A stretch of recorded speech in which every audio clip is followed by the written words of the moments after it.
toda esa información que entendió. Dice la Escritura en Efesios capítulo 1, versículos desde el 15 hasta el 23. Por esta causa también yo, habiendo oído de vuestra fe en el Señor Jesús y de vuestro amor para con todos los santos, no ceso de dar gracias por vosotros, haciendo memoria de vosotros en mis oraciones, para que el Dios de nuestro Señor Jesucristo, el Padre de gloria, os dé espíritu de sabiduría y de revelación en el conocimiento de Él, alumbrando los ojos de vuestro entendimiento, para que sepáis cuál es la esperanza a que a Él os ha llamado, y cuáles las riquezas de la gloria de su herencia en los santos, y cuál la supereminente grandeza de su poder para con nosotros los que creemos, según la operación del poder de su fuerza, la cual operó en Cristo, resucitándole de los muertos y sentándole a la diestra en los lugares celestiales, sobre todo principado y autoridad y poder y señorío, y sobre todo nombre que se nombra, no solo en este siglo, sino también en el venidero, y sometió todas las cosas bajo sus pies, y lo dio por cabeza sobre todas las cosas a la iglesia, la cual es su cuerpo, la plenitud de aquel que todo lo llena en todo. Amén. Palabra del Señor. Padre, nos acercamos a tu palabra temblando, como dice la Escritura, que tú mirarás a aquel que tiembla ante tu palabra. Rogamos, Señor, que nos des temor y temblor y que nos hables de manera personal a cada uno de nosotros, Señor. Te pido que por medio de la exposición de tu palabra se logren dos objetivos. El primero es que tú recibas gloria y el segundo es que cada uno de nosotros sea edificado. Haznos crecer en la gracia y en la fe por medio de tu palabra, porque sabemos que ella no vuelve vacía y siempre cumple el propósito por el cual tú la envías. Rogamos que podamos ser testigos de que ciertamente el propósito tuyo en esta mañana se ha cumplido en esta iglesia. No dejes que salgamos por esta puerta, Señor, sin haber sido transformados por el poder de tu palabra, sin haber sido confrontados o sin haber sido animados o exhortados conforme a tu Escritura. Padre, te lo rogamos en el nombre de Jesús. Ayúdame a interpretar bien tu palabra. Te lo ruego, Señor. Amén. Bueno, como bien vimos la semana pasada estuvimos estudiando Efesios desde el versículo 1 hasta el versículo 14. La semana pasada, si se recuerdan, que estábamos hablando de que Pablo le estaba hablando a los santos y fieles, diciéndoles que en Cristo Jesús nosotros tenemos disímiles bendiciones espirituales con las que Dios nos ha bendecido en los lugares celestiales. Y si ustedes se acuerdan, esas bendiciones espirituales era que Él nos había predestinado desde antes de la fundación del mundo. Él también nos había hecho santos, ¿se acuerdan? Nos había perdonado nuestros pecados, que teníamos una herencia en Cristo Jesús, que teníamos el sello del Espíritu Santo, que era el anticipo, la garantía de que vamos a ir al cielo, es la seguridad de que ciertamente seremos salvos. Bueno, pues en este capítulo Pablo continúa obviamente la misma idea. La palabra texto significa tejido. Eso significa que cuando usted lee una carta, todo lo que está en la carta, aunque usted esté casi llegando al final, ese final de alguna manera está conectado con el principio. Cuando usted redacta una carta, toda una idea es una secuencia lógica de ideas. No fui porque no viniste y por eso el niño se quedó triste. ¿Por qué el niño se quedó triste? Porque no viniste. ¿Y por qué? Porque no fui. Todo tiene una secuencia lógica donde todo está conectado con todo, y es lo que significa texto, tejido. Es un texto tejido en donde todas las ideas concatenan unas con otras y se interpretan unas con otras. Bueno, ya vimos que Pablo dijo que había muchísimas bendiciones espirituales en Cristo Jesús, que habíamos sido redimidos, era otra de las bendiciones por Cristo. Recuerden, predestinados por el Padre, redimidos por el Hijo y sellados por el Espíritu, la misma Trinidad obrando en la salvación nuestra y en la seguridad de nuestra salvación. Pues ahora Pablo, en esta parte, en estos versículos que nos ocupan en esta mañana, Pablo se va a encargar de hacer una oración. Fíjense, Pablo va a orar. Y él va a redactar por escrito qué es lo que él le pide a Dios por esta gente, por estos hermanos que están en Éfeso, en esta región. Él dice que por esta causa yo, ¿por cuál causa? O sea, ¿por qué causa él, habiendo oído de vuestra fe en el Señor y de vuestro amor, no ceso de dar gracias a Dios y de orar por ustedes? ¿Por cuál causa? Por la causa que dijo anteriormente, porque él está persuadido de que en Cristo Jesús hay bendiciones, como que hemos sido predestinados, hemos sido redimidos y hemos sido sellados. Ahora, habiendo entendido, dice Pablo, esto yo, de que ustedes han sido redimidos, han sido sellados, han sido perdonados, han sido predestinados, pues por eso mismo yo no ceso de darle gracias a Dios, porque yo he oído que ustedes tienen fe y ustedes tienen amor. O sea, yo he oído que por aparentemente la conducta de ustedes están en Cristo, y si ustedes están en Cristo, qué bueno, tienen todas estas bendiciones que le acabé de decir ahora, y por eso yo no ceso de darle gracias a Dios y de pedirle a Dios cosas. ¿Qué le va a pedir Pablo? Eso es lo que vamos a estar hablando hoy. La oración que Pablo le hace a Dios para que esta iglesia a la cual él le está hablando esté apercibida de hasta qué punto son esas bendiciones espirituales, hasta dónde llega y hasta dónde abarca esa bendición que Dios nos da en Cristo Jesús. Lo primero que quiero que noten es que aquí hay 3 peticiones en sentido general. Dice en el versículo 17, para que el Dios de nuestro Señor Jesucristo, o sea, está hablando del Padre, y lo dice claramente el Padre de gloria. Aquí está la primera petición: os dé espíritu de sabiduría y de revelación en el conocimiento de Él. Esa es la primera petición. Él le está pidiendo a Dios que le dé a la iglesia espíritu de sabiduría y de revelación en el conocimiento de Cristo. La segunda petición, esto de alumbrando los ojos de vuestro entendimiento, es la manera en la que Él va a dar conocimiento y sabiduría. Por tanto, no es una petición, esto es una explicación de la petición.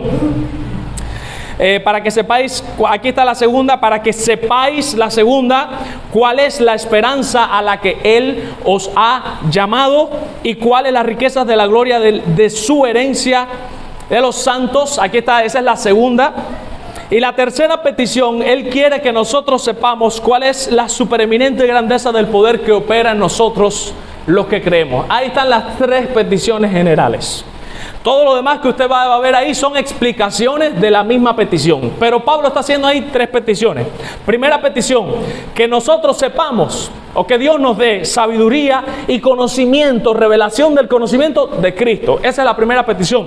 La segunda petición, que nosotros sepamos que tenemos una esperanza en Cristo y que tenemos una herencia, que él ya habló de eso anteriormente. Y tercero, que nosotros estemos conscientes qué magnitud del poder de Dios opera en nosotros. Ahí están las 3 peticiones.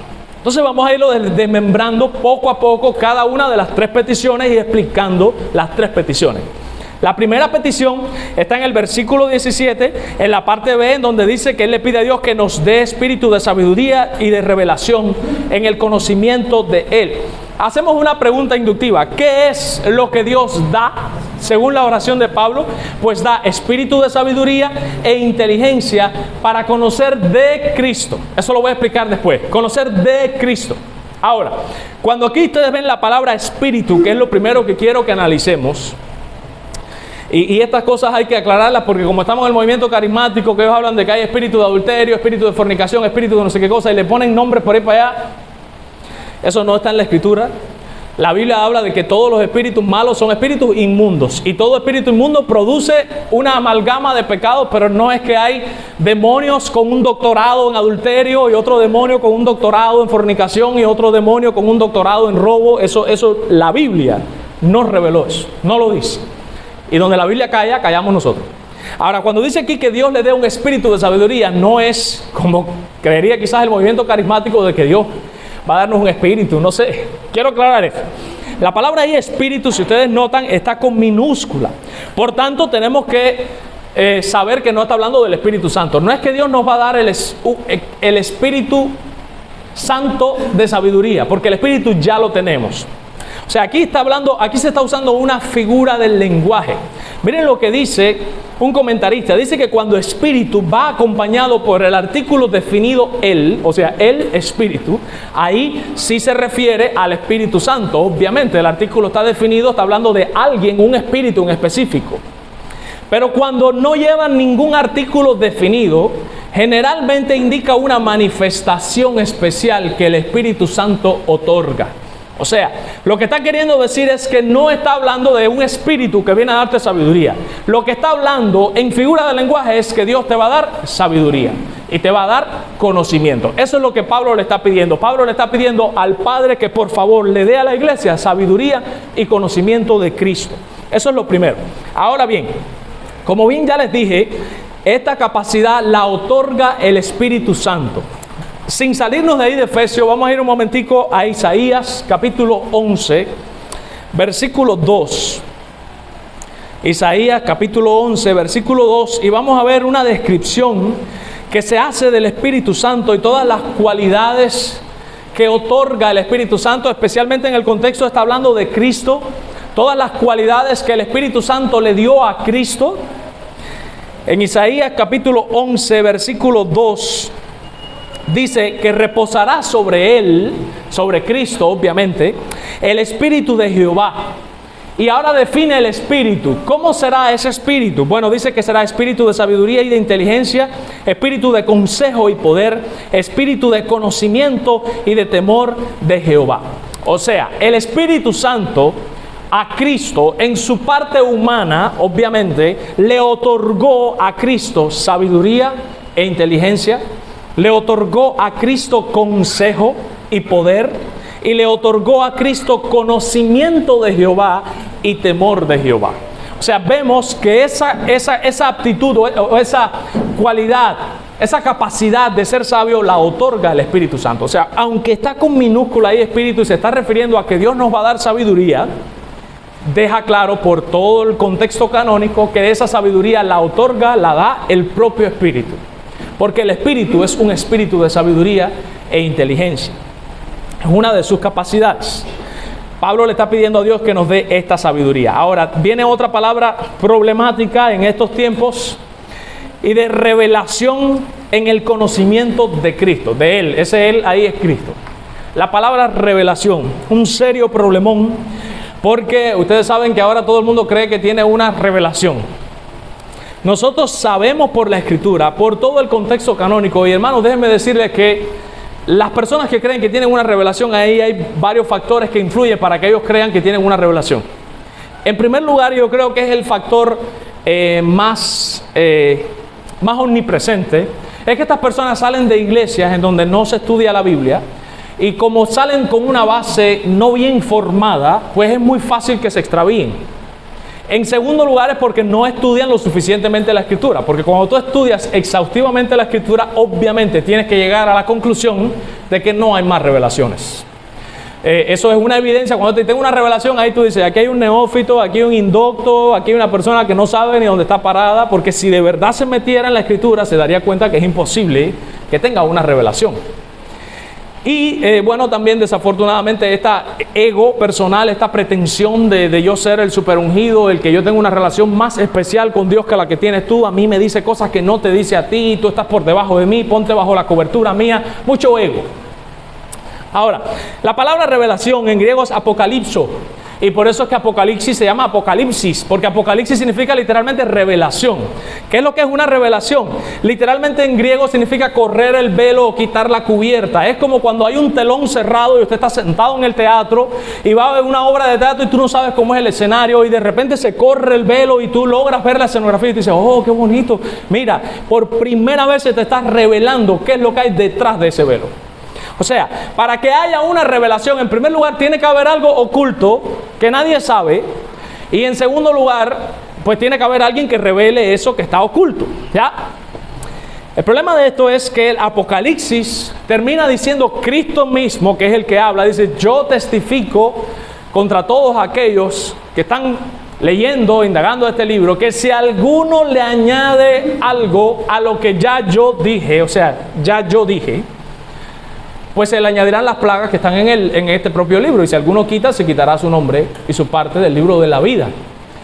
En Hebreos, dice el autor de Hebreos, Dios, habiendo hablado muchas veces por medio de sus profetas, en este último tiempo nos ha hablado en Hijo, dice literalmente, o sea, nos ha hablado por medio del Hijo. El problema es que todos esos verbos, habiendo hablado, en este último tiempo nos ha hablado, están en pasado perfectivo, lo cual significa que fue una acción que comenzó en el pasado y que ya terminó en el pasado y por tanto no continúa en el presente. Entonces ustedes se dan cuenta que bien, yo tengo una revelación, eso no, tú lo que tienes es falta de estudio y falta de sometimiento a la Escritura. No hay más revelaciones. Apocalipsis termina siendo una seria amenaza en donde Dios dice, terminé de hablar. Todo lo que quería decir, todo lo que necesitaban saber para salvarse, llegar al cielo y vivir vida santa, ya es suficiente. Si yo creo que necesitamos más revelación, tengo que definitivamente inferir que la Biblia entonces no es suficiente. O sea, es la Biblia más la revelación que le da, porque esto está incompleto. Y la Biblia deja claro que ella es más cortante que toda espada de dos filos. Es una palabra certera que siempre cumple el propósito por el cual fue enviada, por cual es imposible. Pedro dice que es la palabra profética más segura. No hay más revelaciones. No existen tales revelaciones. No hace falta. No la necesitamos. Y como decía alguien, si la revelación, entre comillas, de alguien va en contra de la Escritura, es herejía, ¿sí o no? Y si está en armonía con la Escritura, pues entonces no hace falta. Es cierto, si va en contra es un hereje. Y si me vas a decir lo mismo que dice la Biblia, pues no me hace falta que me lo digas porque ya la Biblia lo dice. Entonces, aquí lo que está pidiendo Pablo es que Dios le corra el velo a la iglesia con respecto a Cristo. Lo que Pablo le está pidiendo es que Dios lo llene de sabiduría y que ustedes puedan entender todos los misterios que ya están revelados. Eso tiene que quedar claro en la Escritura, para que ustedes conozcan más de Cristo. Y estoy usando la preposición intencionalmente, no, según este texto, no es conocer a Cristo. O sea, yo estoy de acuerdo con que debemos conocer a Cristo. Hay que tener una relación personal con Cristo, ahí todos estamos de acuerdo, no es que estoy contradiciendo eso. Pero el texto dice conocer de Cristo, después yo voy a caer ahí. Lo que Pablo le está pidiendo es: yo quiero que el Padre les dé a ustedes sabiduría y que a ustedes se les corra el velo cuando estudien la Escritura revelada y que ustedes puedan conocer más de Cristo, que tengan conocimiento de Él, mucho más conocimiento de Él.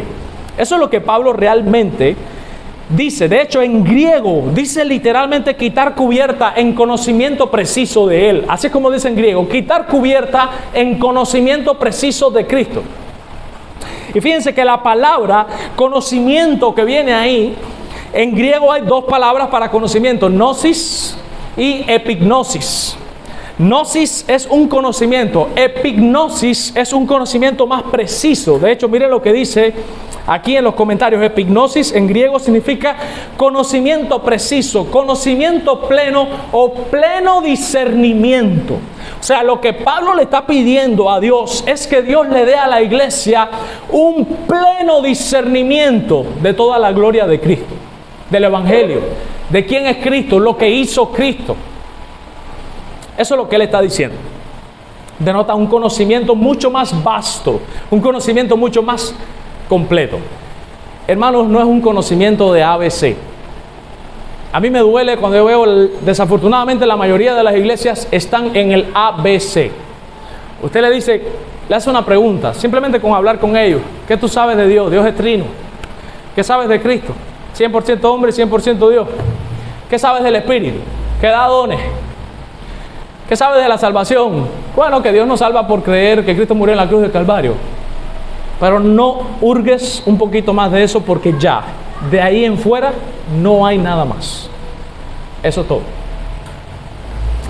Pablo está diciendo aquí que él estaba pidiendo a Dios que le diera a la iglesia un conocimiento preciso, un conocimiento más completo de quién es Cristo. O sea, no es un ABC lo que Pablo quiere, no es un ABC lo que Dios quiere.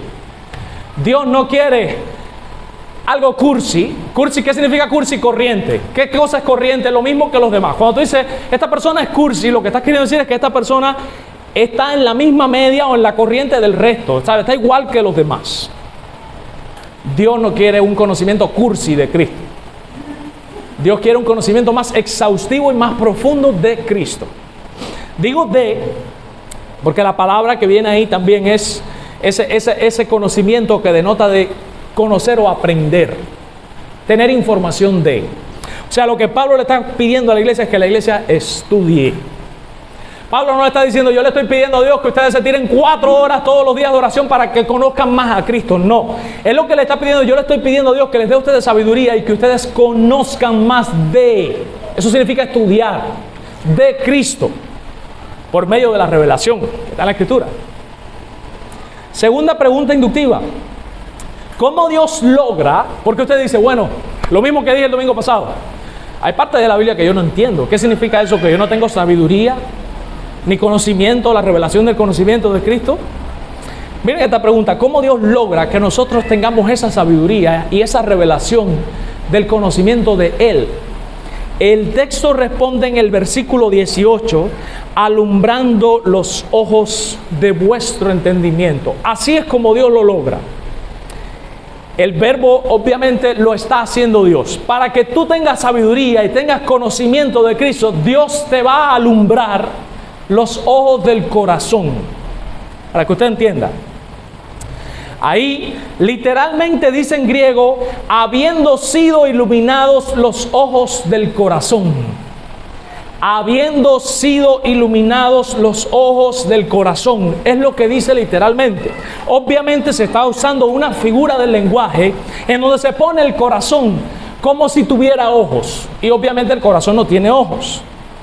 Lo que significa es que cuando el Espíritu Santo abre los ojos del corazón, se pueden ver todas estas grandes verdades de Cristo en la Escritura.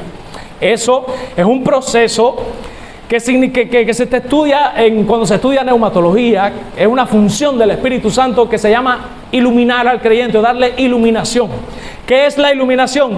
Es el proceso mediante el cual el Espíritu Santo nos hace entender correctamente el mensaje de la palabra del Señor. Usted puede ver una de las evidencias más grandes de que una persona no está regenerada es cuando la persona lee la Biblia y entiende cualquier cosa menos lo que la Biblia está diciendo específicamente ahí. Y hay pasajes difíciles, o sea, no se sientan mal si en algún momento entendieron mal, porque yo mismo también a veces entiendo mal.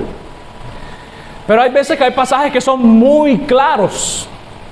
Cristo es el camino, la verdad y la vida, y nadie viene al Padre si no es por Él. Ahí, ¿qué dificultad hay en esa lectura? Ninguna. Cualquiera que la lea tiene que llegar a la conclusión de que existe un solo camino, una sola verdad y una sola vida, que ese camino, verdad y vida es Cristo, y que la única manera de llegar hasta donde está el Padre es por medio de Cristo. Cualquier persona que entienda otra cosa, esa es evidencia obviamente de que no está iluminado para nada. El Espíritu Santo capacita al creyente para entender correctamente la Escritura. Esta iluminación que viene ahí, la palabra alumbrando específicamente, ustedes saben, en griego es un participio que significa habiendo sido iluminado, pero es un verbo participio. Esas son cosas que en español no pasan. En español los participios son una cosa y los verbos conjugados son otras, pero en griego es un verbo participio que no es la acción principal, pero en cierto sentido tiene algo de acción y está en tiempo perfecto. ¿Qué significa el tiempo perfecto? Que fue algo que Dios hizo en el pasado, pero que su efecto continúa hasta el presente. ¿Qué significa eso? Que en el momento en que el Espíritu Santo viene a morar en usted, cuando usted cree y es sellado, ahí, junto con todo ese paquete de la salvación, viene un paquete de cosas que son regalos, dones que Dios nos da. Y uno de esos dones es la capacidad de entender la Escritura que la da el Espíritu Santo. Y por eso es que los verdaderos hijos de Dios siempre son guiados hacia toda verdad. Lo que les decía el domingo pasado, usted escucha algo y usted no sabe realmente lo que es, pero tú dices que hay algo raro. Tú no sabes realmente lo que es. Te preguntan y tú no sabes, pero tú sabes que ahí hay algo que no te encaja. Bueno, si verdaderamente lo que tienes delante de ti es un falso profeta y a ti te pasa eso, ese es el Espíritu que te está guiando a toda verdad, y en tu interior de alguna manera te está haciendo saber: no, no es así, no, aquí hay algo extraño, no te confíes, desconfía, ten cuidado, cuídate. Y Él da la capacidad de entender. Esa es la iluminación. O sea, Dios, cuando tú te conviertes, te da la capacidad de ser iluminado. Es una acción que ya ocurrió en el pasado y continúa hasta el presente. O sea, lo que Pablo está pidiendo hasta ahora es que nosotros hagamos uso de los recursos y las bendiciones espirituales que tenemos en Cristo. Una de las bendiciones es que el Espíritu nos da iluminación. ¿Qué significa si tú sabes que tienes iluminación del Espíritu? ¿Qué significa eso? Que usted debe decir: voy a estudiar la Biblia. Y cuando te digan la Biblia es muy difícil de entender, tú dices: es verdad, pero el Espíritu Santo me ayuda. Esa es la iluminación. Cuando usted está consciente de todos los recursos espirituales que Dios nos ha dado, pues usted se aventura a estudiar más, porque usted tiene el Espíritu. Y el Espíritu te va a iluminar para que entiendas bien la Escritura. para que seas guiado hacia toda verdad.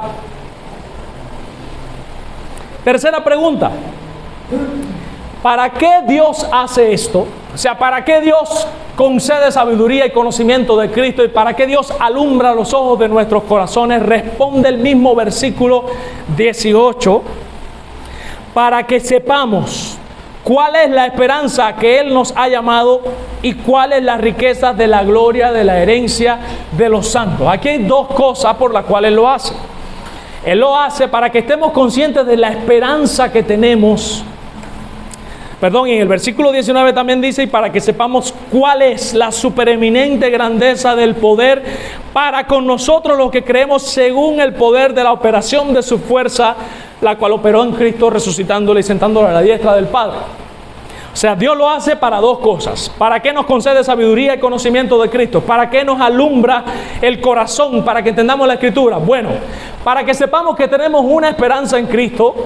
Sabe que usted en Cristo está seguro, usted es plenamente salvo, nunca nadie lo podrá arrebatar de la mano del Padre. Cristo mismo dijo, mis ovejas oyen mi voz y ellas me siguen. Y esto es una de las evidencias de los falsos discípulos. Los falsos discípulos nunca siguen al verdadero pastor. Cuando los fariseos le preguntaron si Él era el Cristo, yo lo he dicho anteriormente, pero ustedes no me creen. Y ustedes saben por qué ustedes no me creen, porque ustedes no son de mis ovejas. Porque si ustedes fueran mis ovejas, ustedes me escucharían, porque mis ovejas, y eso es una seguridad, siempre escuchan la voz de Cristo. Si yo me paro aquí adelante y explico la Biblia como es, porque vamos a suponer, porque yo soy un hijo de Dios de verdad, y yo les estoy explicando la Biblia como es, y la explicación que yo estoy dando usted nunca la ha escuchado, porque anteriormente nadie nunca había explicado eso. Por ejemplo, o pasó el domingo pasado, que no habían escuchado la predestinación. Vengo yo y le explico. Si yo la explico como es de verdad, de acuerdo con la Biblia, los que están regenerados y que tienen el Espíritu Santo de alguna manera en su interior les va a hacer entender, y usted va a decir, es verdad, es así. Porque el Espíritu de alguna manera te va a decir, mira, esa voz que estás oyendo realmente no es Él, es la voz de Cristo. Mis ovejas oyen mi voz. Y tú crees, es verdad, es así. Si usted no es de Cristo, usted puede coger a un inconverso y sacarle el griego, los tiempos del griego, virar para atrás, comparar Biblia con Biblia, la Biblia Thompson de referencia, y ponerle y patarle texto con texto, y mira lo que dice aquí, mira lo que dice acá, y mira lo que dice acá. Hermanos, la Biblia dice que el hombre carnal no puede percibir, no puede discernir las cosas espirituales. Pablo mismo dice que el hombre inconverso, hablando en Romanos 3, dice, no hay quien entienda, no entiende, porque es inconverso. Como es inconverso, no tiene el Espíritu Santo, y como no tiene el Espíritu Santo, que es el que lo ilumina, iluminar es hacerte entender, pues obviamente no entiende. Tú le puedes explicar de todas las maneras, le puedes buscar el mejor maestro, el más preparado, el más capacitado, el que más títulos tenga, no lo va a entender. Y viceversa, si usted tiene el Espíritu, aunque usted no tenga ningún estudio, todo lo que venga de Dios, usted lo va a entender. Lo va a entender porque el Espíritu te va a alumbrar los ojos del corazón. ¿Para qué lo hace? Para que sepamos que tenemos esperanza. Segundo, para que sepamos que tenemos una herencia. Lo estaba diciendo anteriormente. Tenemos una herencia en Cristo, una herencia que está segura y guardada. Nada nos podrá separar del amor de Cristo. No vamos a perder nuestra herencia. Nada va a poder quitarnos la bendición de pasar la eternidad con Cristo. Eso nadie te lo va a poder arrebatar. Ni angustia, ni dolor, ni hambre, ni necesidad, ni principado, ni potestades, ni nada, dice Pablo, nos podrá separar del amor de Dios que es en Cristo Jesús, el Señor nuestro. Y aquí es donde voy. Aquí es donde me quiero detener más. Pablo quiere que sepamos también cuál es la supereminente grandeza del poder de Dios que opera en nosotros. Vamos a ir palabras. Supereminente significa más elevado. Según el texto, lo que es supereminente no es el poder, es la grandeza del poder. Vamos a poner la palabra poder. Ese poder tiene una grandeza, pero esa grandeza de ese poder es más elevada que el resto de las grandezas. O sea, miren lo que está diciendo. Pablo está diciendo que en nosotros los que creemos opera un poder que no es grande, es mucho más elevado de lo que pudiera ser algo muy grande. O sea, está por encima de los límites de lo que nosotros podemos entender el poder. Y para que el cristiano tenga una idea de hasta qué punto es esa potencia que Dios imparte en sus hijos, Él explica ahora qué hizo este poder. Dice que el versículo 20, ese poder operó en Cristo. O sea, ese poder actuó en Cristo, hizo algo en Cristo. ¿Qué fue lo que hizo? Responde el texto: resucitó a Cristo de los muertos. O sea, ese poder, vamos a ponerlo bien humano, buscó el alma de Cristo donde quiera que estuviera, la volvió a incorporar al cuerpo de Cristo, un cuerpo desangrado, herido, desbaratado, y ahí el alma volvió a entrar a ese cuerpo y ese cuerpo se levantó. Pero eso no es todo. Cristo resucitó y resucitó con un cuerpo glorificado. O sea que también cogió ese cuerpo humano y lo glorificó a tal punto que ahora Cristo podía aparecer y desaparecer, que eso nunca lo hizo en su ministerio terrenal. Ahora Cristo podía traspasar paredes. Ahora Cristo tenía poderes, que lo vamos a tener nosotros también, por cierto, porque vamos a tener cuerpos glorificados igual que el de Él, que no los usó nunca, que como humano no los tenía durante su ministerio. O sea que lo levanta, lo glorifica, pero eso no es todo. Dice que después lo llevó hasta el cielo, ese mismo poder. Está hablando del poder. Y el poder se cogió y sentó a Cristo a la diestra de Dios. Miren, hermano, ubíquense hasta qué punto sería sentarse a la diestra del Padre. La Biblia dice en Isaías 6 que los serafines tienen 6 alas. Con 2 alas vuelan. Fíjense, ellos nada más necesitan 2 alas para volar. Pregunta: ¿para qué necesitan el resto de las 4 alas que tienen? Respuesta: para cubrirse. ¿Por qué tienen que cubrirse? Porque la gloria y la majestad de Dios es tan grande y tan terrible y tan temible y tan sublime que ellos mismos, los ángeles, no se atreven a mirarla. Entonces dice la Escritura que con 2 alas se tapan los ojos, con 2 alas se cubren los pies y con las otras 2 vuelan mientras van gritando: santo, santo. Imagínense ustedes, ellos están exaltando a Dios: santo, santo, santo, no mirándolo. Lo que ven son sus alas: santo, santo, santo, Jehová de los ejércitos, porque están en la misma presencia de Dios. Bueno, pues el poder que operó en Cristo fue lo suficientemente fuerte como para sentar a Cristo, y aquí está hablando obviamente de Cristo en su calidad humana, sentarlo al ladito del Padre y no derretirse por el poder y la grandeza tan grande de Dios. Lo sentó ahí. Pero eso no es todo. El texto sigue diciendo que después que lo sentó en los lugares celestiales, lo puso sobre todo principado y sobre toda autoridad, con todo poder y con todo señorío, sobre todo nombre que se nombra, no solo en este siglo, o sea, no solo en esta vida, sino también en la vida venidera, y sometió debajo de sus pies, el mismo poder sometió debajo de los pies de Cristo todo cuanto existe, y lo dio por cabeza sobre todas las cosas, especialmente a su iglesia, la cual es su cuerpo, la plenitud de aquel que lo llena todo en todo. Estamos viendo la magnitud de este poder.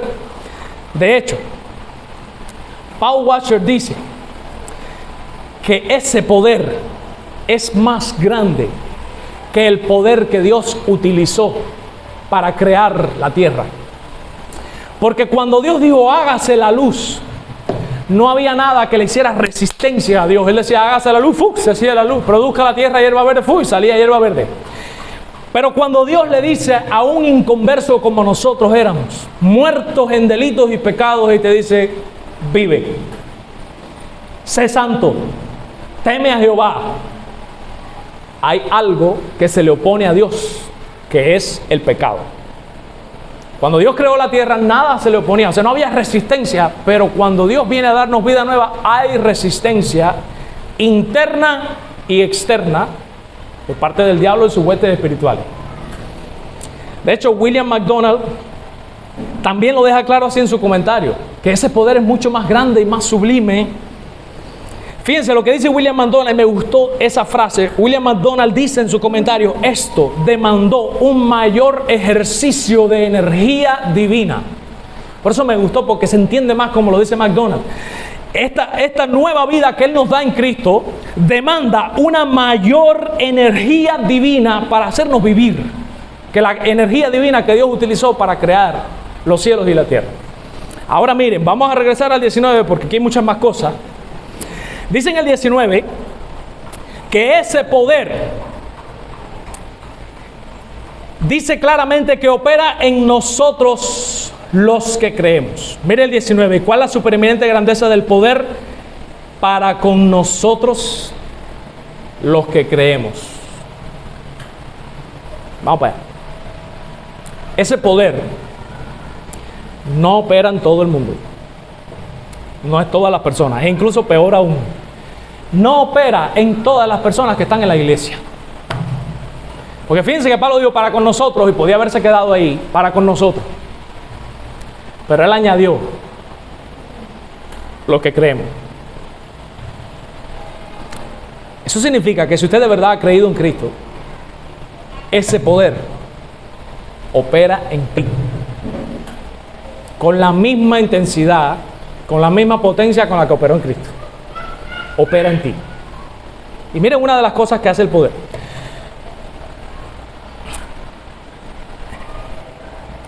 ¿Se recuerdan que yo siempre les digo a ustedes que la fe es un don de Dios y que nadie puede creer si Dios no le da la fe? Y generalmente lo digo, pero muy pocas veces he buscado texto porque no he hablado de eso y decirles, miren, se los voy a demostrar por la Biblia de que es verdad, que nadie puede creer por sí mismo, que Dios le tiene que dar fe para que crea. Pues aquí hay uno de esos textos y uno de los más grandes. Y recuerden, como dije el domingo pasado, estamos en una epístola, las epístolas explican la doctrina, de aquí sí se saca doctrina. Dice en el versículo 19 que Pablo quiere que nosotros sepamos cuál es la supereminente grandeza del poder de Dios para con nosotros los que creemos según la operación del poder de su fuerza. Si usted le hace una pregunta inductiva al texto, ¿por qué nosotros creemos? El texto responde, bueno, tú crees por la operación del poder de la fuerza de Dios. Porque dice, para nosotros los que creemos según la operación del poder de su fuerza. O sea, yo creo según cómo opera ese poder de Dios en mí, por eso creo. Eso está claro en el texto. Si el poder de Dios no opera en ti, usted no va a creer ni ahora ni nunca, como decían los muñequitos. Dios tiene que dar el primer paso. Tiene que dar la fe. Pablo, y quiero que noten esto en el texto,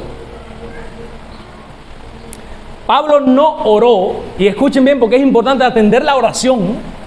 Pablo no oró para que Dios le concediera el poder, porque el poder ya estaba ahí. Pablo oró para que la iglesia fuera consciente del poder que ya poseía en Cristo y que lo usara. Si usted mira la oración de Pablo, Pablo no está pidiendo, Señor, yo te pido que les dé poder. No, Pablo está diciendo, yo quiero que ustedes sepan cuál es el poder que opera en ustedes, y eso es lo que le pido a Dios. Pablo le está pidiendo que la iglesia esté apercibida, no es que le está pidiendo poder, el poder ya está. Lo que Pablo quiere es que la iglesia sepa que ese poder está disponible para cada uno de nosotros, los que creemos. ¿Qué significa esto? Cuando ese poder vino a operar en Cristo, ¿hubo algo que pudiera resistir la resurrección de Cristo? Pregunta.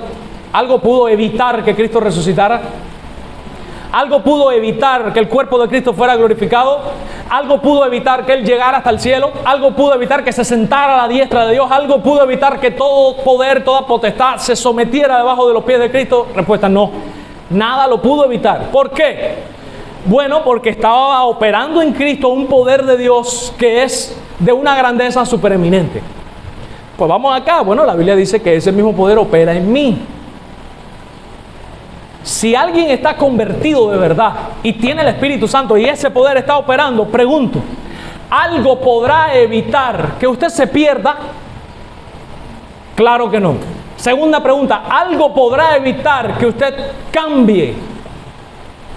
No se puede evitar. Por eso es que ya les digo que yo dudo de la salvación de las personas que dicen que creen en Cristo y no cambian nunca. Siguen siendo tan pecadores como eran cuando no venían a la iglesia. si ese poder que levantó a Cristo opera en mí, algo tiene que hacerlo. Porque no es cualquier poder. Tiene que verse. Me tiene que transformar. Porque si no es que yo no estoy en Cristo.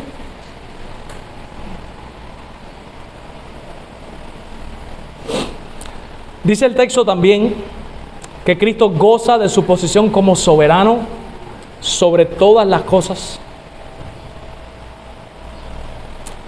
y que todo lo ha puesto debajo de sus pies. Miren esto. Vamos a ir al Salmo 8, versículo 6. Porque aquí se está citando, Pablo está citando un salmo. El Salmo 8, el versículo 6. Dice, le hiciste señorear sobre las obras de tus manos, todo lo pusiste debajo de sus pies.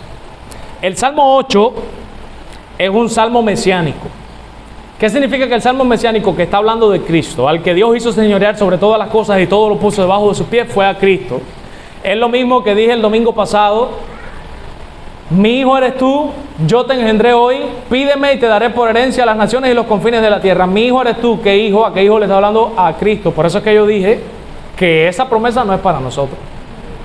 Yo escuché una vez a un pastor decirle a la iglesia que por favor saliera, porque Dios nos había dicho en su palabra, pídeme y te daré por herencia las naciones. No, Dios nunca nos dijo eso a nosotros. Eso Dios se lo dijo a su hijo. Lo dice: mi hijo eres tú, yo te engendré hoy. ¿Quién de ustedes fue engendrado eternamente por el Padre? Nadie, ¿verdad? Pídeme y te daré. A Cristo. ¿A quién se lo dijo? No a mí. Aquí en este versículo pasa exactamente lo mismo. Todo lo ha puesto debajo de los pies. ¿De los pies de quién? De Cristo. Miren esto ahora, qué clase de problema. Vamos a ir a Hebreos capítulo 2, versículo 8. Y esto es una de las cosas que quiero explicar. Hay veces yo digo, yo quisiera hacer un video de criptoortodoxia en donde yo explicara eso. Pero el problema es que es un tema difícil de explicar. De hecho, yo mismo no sé ni cómo lo voy a explicar. En Hebreos capítulo 2, versículo 8, dice el autor de Hebreos: todo lo sujetaste debajo de sus pies. Vuelve a citar el Salmo, ¿sí o no? Dice, porque en cuanto le sujetó todas las cosas, nada dejó que no le sea sujeto a él. O sea, todo está sujeto a él. Dice, pero todavía no vemos que todas las cosas les sean sujetas. Miren este problema. Dice el Salmo que Dios iba a sujetar todo debajo de los pies del Mesías. Dice Efesios que el poder que opera en nosotros fue el mismo que operó en Cristo, que lo sentó a la diestra y que le puso todo debajo de los pies. Y dice ahora Hebreos que aunque es verdad que todo está debajo de los pies de Cristo, nosotros no vemos que todas las cosas se le sujeten. Y es verdad, póngase a pensar. Bueno, si todas las cosas están debajo de los pies de Cristo, ¿por qué hay iglesias que dicen que son apóstoles y Cristo no les manda un rayo y dice, no, ustedes están debajo de mis pies y eso no es lo que yo enseñé? Y tú dices, bueno, esa iglesia no está debajo de los pies de Cristo. ¿O por qué hay naciones idólatras en donde se hacen pactos satánicos y tú dices, esa nación no está bajo los pies de Cristo, en el señorío de Cristo? Pues eso es lo que está diciendo el autor de Hebreos. No vemos que las cosas se sujeten a Él. Y esto es lo que les quiero explicar, que yo no sé ni cómo lo voy a explicar. Muchas veces cuando yo estoy predicando, yo estoy hablando de un tema en específico y cuando llego a la casa mi esposa me dice, no aclaraste que sí, que eso es así, pero que tampoco pueden descuidar esto otro. Y yo le digo, bueno, pero es que yo estoy hablando de este tema en específico, ¿sabes? No es este mi tema es este. Yo no puedo salirme de ahí. Me dijo, pero la gente puede malinterpretar que si tú no explicas esto otro, y es verdad, se puede malinterpretar. Y la respuesta que yo le doy a ella es la siguiente: bueno, Cristo le pasó lo mismo. Cristo en un contexto, hablándole a la gente, dijo, venid a mí todos los que estáis trabajados y cargados y yo os haré descansar. Y tú dices, no, todo el mundo puede venir. Y después, en otro contexto, dijo, nadie puede venir a mí si no le fuere dado del Padre. Entonces pudiéramos decir lo mismo de Cristo. Oye, Cristo, no explicaste, cuando dijo, venid a mí todos los que estáis trabajados y cargados, decirle, mira, Cristo, no explicaste que nadie puede venir a ti, cualquiera puede entender que puede venir. Y bueno, vamos a suponer que Cristo respondiera lo mismo humildemente. en el sentido de que yo nunca, ¿sabe? Cristo no puede citarme a mí, porque yo soy muy vil como para que Él me cite. Pero vamos a suponer que Cristo dijera lo mismo. Bueno, pero es que yo estaba hablando en ese momento del que está cargado y trabajado, y no estaba hablando específicamente de venir a Dios en arrepentimiento y fe. Estaba hablando de un tema, y ese es otro tema.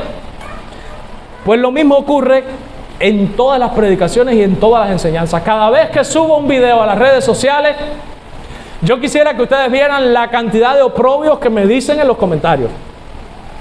Y las personas empiezan a citarme textos fuera de contexto porque ellos creen que yo no sé esa otra parte que ellos me están diciendo. Por ejemplo, este último video que subí, que somos hijos adoptados, que no estamos en la misma condición ni la calidad de hijo de Cristo, un pastor de no sé qué, creo que de Guatemala, me puso 2 textos bíblicos donde dice que nosotros somos coherederos con Cristo. Si quieren pueden buscarlo, porque ahí tuvimos un debate él y yo de mensaje va, mensaje viene, ahí puede ver todo lo que me dijo él y todo lo que le dije yo. Él me dijo que no, que nosotros estamos a la misma altura de Cristo porque Cristo nos hizo coherederos. Y yo le estoy explicando que el simple hecho de que Cristo quiera compartir su gloria con nosotros no significa que estamos al mismo nivel de Él. Y yo le dije, porque Dios le dio a Cristo un nombre que es sobre todo nombre. Y te pregunto, ¿a ti también te va a dar un nombre que es sobre todo nombre? No, ¿verdad? Entonces no es igual. Es verdad que soy coheredero con Él, pero no soy igual a Él. Y ahí es donde viene ese problema. ¿Saben por qué pasa ese problema? Yo he detectado que ese problema pasa porque la gente no tiene una visión holística de la Biblia. Vuelve a salir la palabra que salió en el exégesis. Holística significa una visión completa. Y siempre pongo el mismo ejemplo. Si usted se para en una tapia y hay un hueco, como viene en una ilustración en Facebook, y hay una casa que tiene un tanque arriba y el tanque se está botando, y usted mira desde la tapia por ese hueco y ve caer el agua del tanque, usted dice, está lloviendo.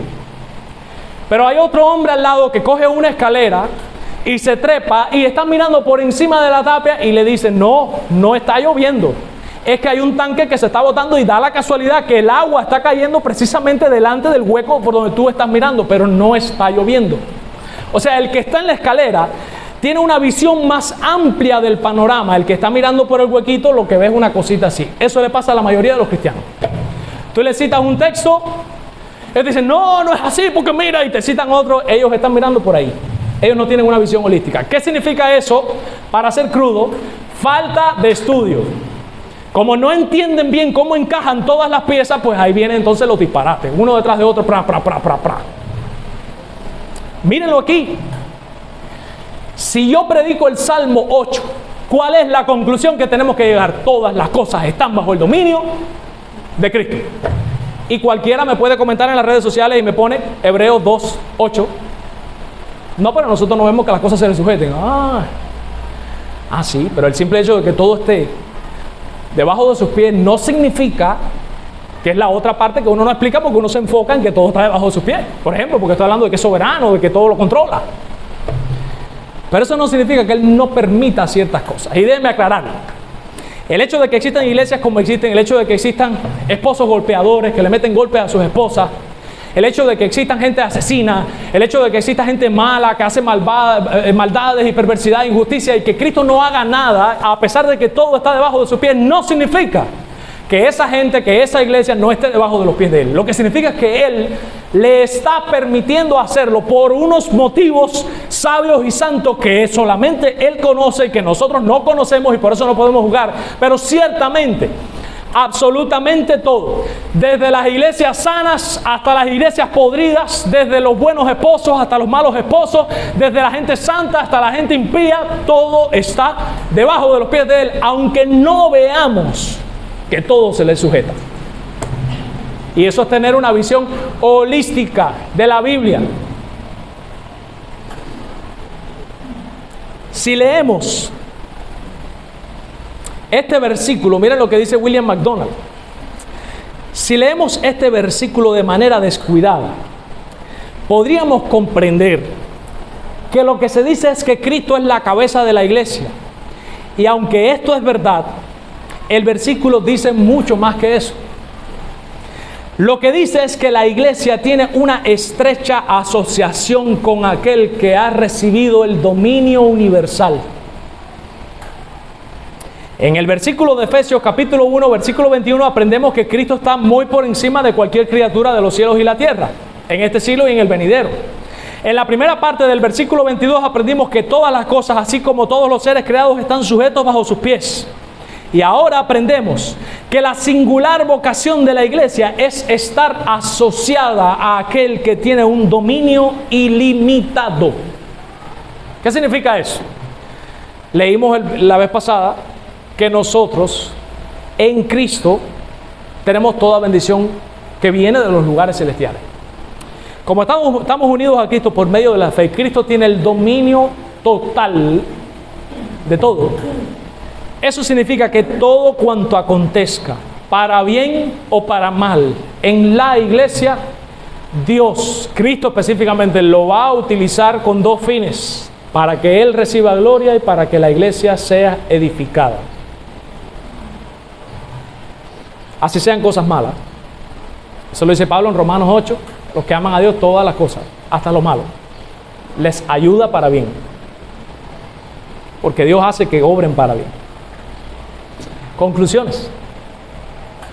El domingo pasado aprendimos que Dios nos ha bendecido con toda clase de bendiciones espirituales en Cristo, y que ahora vemos cómo Pablo quiere que los creyentes entiendan hasta qué punto llegan esas bendiciones, o que sean conscientes de ellas y que hagan uso de esas bendiciones que Él nos da.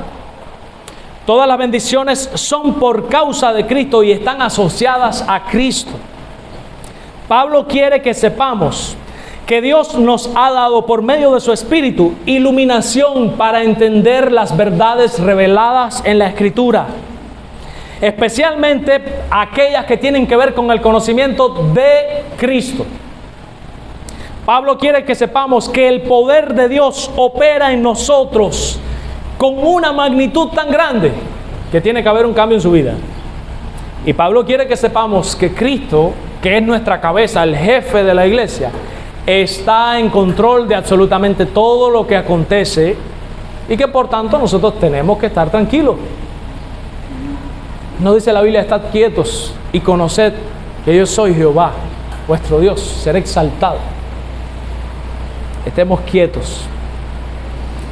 Ahora bien, si hay alguien en este lugar que no conoce a Cristo, tú también puedes disfrutar de esas bendiciones en Cristo Jesús si te arrepientes de tus pecados y crees en Cristo.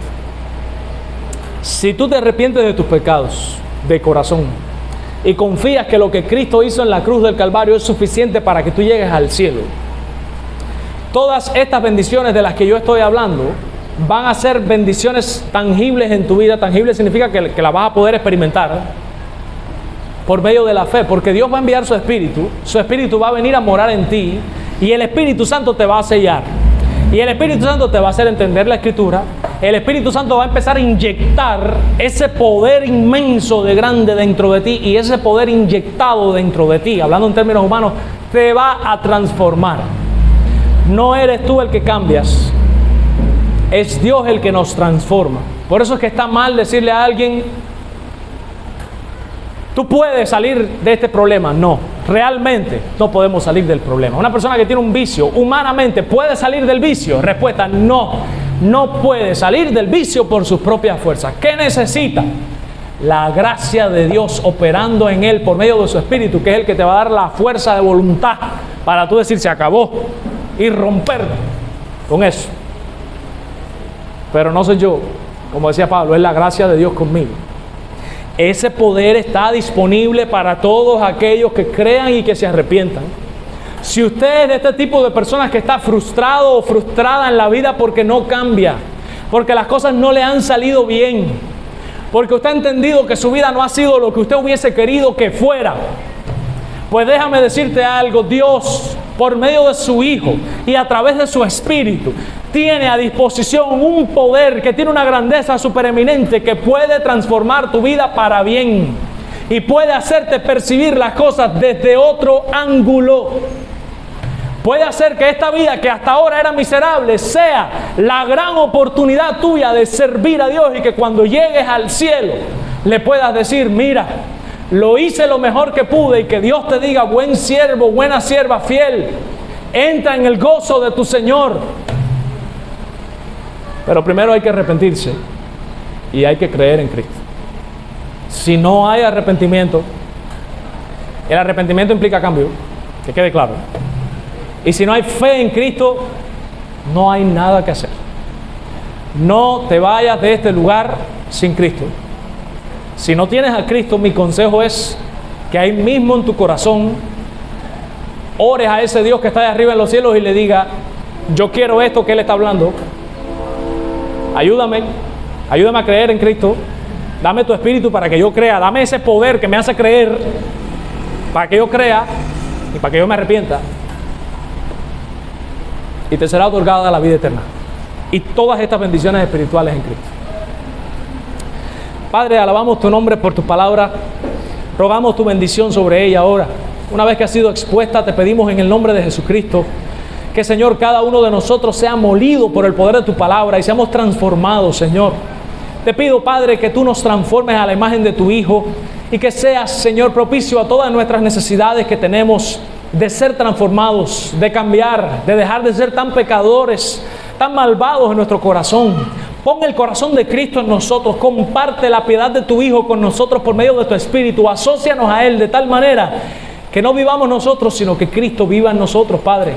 Hazlo para tu propia gloria y para nuestro sumo bien, porque ciertamente no hay bien fuera de ti. Y fuera de ti nada deseo en la tierra. Mi carne y mi corazón podrán desfallecer, mas mi roca y mi porción eres tú, oh Jehová. Te pedimos, Señor, que nosotros podamos ser conscientes de todas estas bendiciones espirituales que nos has dado en Cristo Jesús, y que por medio de tu Espíritu las hagamos tangibles, visibles en nuestras vidas. Que echemos mano de la vida eterna, Señor. Que nos ocupemos en tu salvación con temor y temblor. Todo para tu gloria, Padre, y para nuestro bien. Te lo pedimos por medio de Cristo. Amén y amén. El Señor les bendiga. Vamos a continuar con el devocional.